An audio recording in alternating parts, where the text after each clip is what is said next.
अस्सलाम वालेकुम friends, welcome back to Top Smarties drama serial Pehli Baarish, जिसकी आने वाली एपिसोड में हम देखेंगे कि behzad जैसे ही आता है तो आकर मानी से बात करता है कि आखिर तुमने निम्रा से अपना रिश्ता क्यों ख़त्म कर दिया।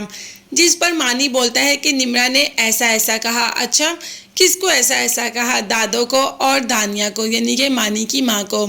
अब चला तो जाता है behzad निम्रा के पास और उसे निम्रा की बातों में सच्चाई नज़र आती है। उसे समझ आ जाती है कि मानी और निम्रा के साथ ऐसा किसने किया। खैर, वो मानी को आकर समझाता है कि तुमने जो किया बहुत गलत किया। क्या तुम निम्रा के बगैर अपनी ज़िंदगी गुजार लोगे? तो मानी ने कहा कि नहीं।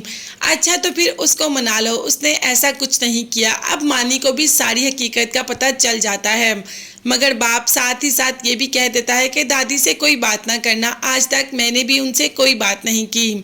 मानी निम्रा को मनाने चला जाता है। पहले तो उसको कॉल करता है, वो नहीं मानती तो मनाने जाता है, मगर निम्रा इस बार इनकार कर देती है और कहती है कि बस जो रिश्ता ख़त्म हो गया वो ख़त्म हो गया, अब मुझे ये रिश्ता रखना ही नहीं।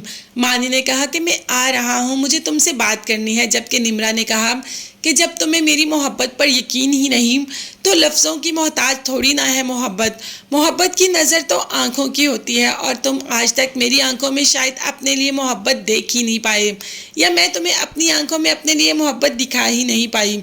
तो ये रिश्ता अम्मी अब्बू भी ख़त्म करने वाले हैं, तो बेहतर है कि तुम यहाँ पर ना आओ। निम्रा का बाप चाहता तो नहीं था कि ये रिश्ता ख़त्म हो, क्योंकि उसने behzad के 50% शेयर्स निम्रा के नाम करवाए थे, मगर निम्रा इस रिश्ते को कबूल करने को तैयार ही नहीं। उसने भी एक लेटर और अंगूठी घर भिजवा दी। अब मानी ने वही लेटर और वही अंगूठी अपने बाप को दिखाई और कहा, ये देखें, जैसे मलिहा आंटी ने किया निम्रा ने भी मेरे साथ बिल्कुल वैसा किया। मैं आपसे कहता हूँ ना कि ये वो नहीं है जो मुझसे मोहब्बत करती है, इसे मुझसे कभी मोहब्बत थी ही नहीं, अगर होती तो ऐसा कभी भी ना करती। खैर, behzad अब समझाए तो क्या समझाए। दूसरी तरफ behzad मानी को समझाने की कोशिश भी करता है, मगर मानी इस वक्त बहुत टूट चुका है, उसे behzad के समझाने से भी कुछ समझ नहीं आ रहा। मगर behzad को लग रहा है कि मानी भी शायद वैसे ही ज़िंदगी गुजारेगा जैसी सारी ज़िंदगी behzad ने गुजार दी।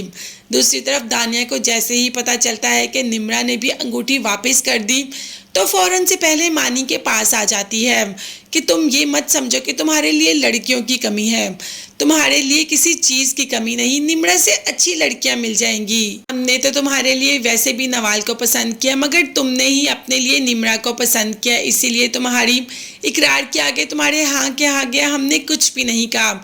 मगर नवाल अभी भी तुम्हारा इंतज़ार कर रही है, उसके साथ तुम्हारी ज़िंदगी बहुत बेहतर गुजरेगी। ये तो वैसे ही दानिया वाला मामला हो गया कि अपनी भतीजी अपनी भांजी को घर ले आओ और अपने बच्चे की कोई फिक्र नहीं कि उसके दिल में कौन बसता है कौन नहीं।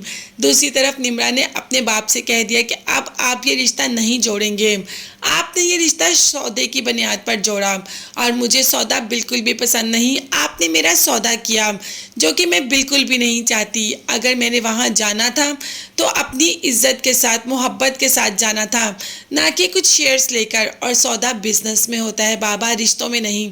तो बस अब से ये रिश्ता मेरी तरफ से हमेशा हमेशा के लिए ख़त्म। जब माँ ने कुछ कहना चाहा तो निम्रा ने कहा कि अब हम इस टॉपिक पर बात नहीं करेंगे।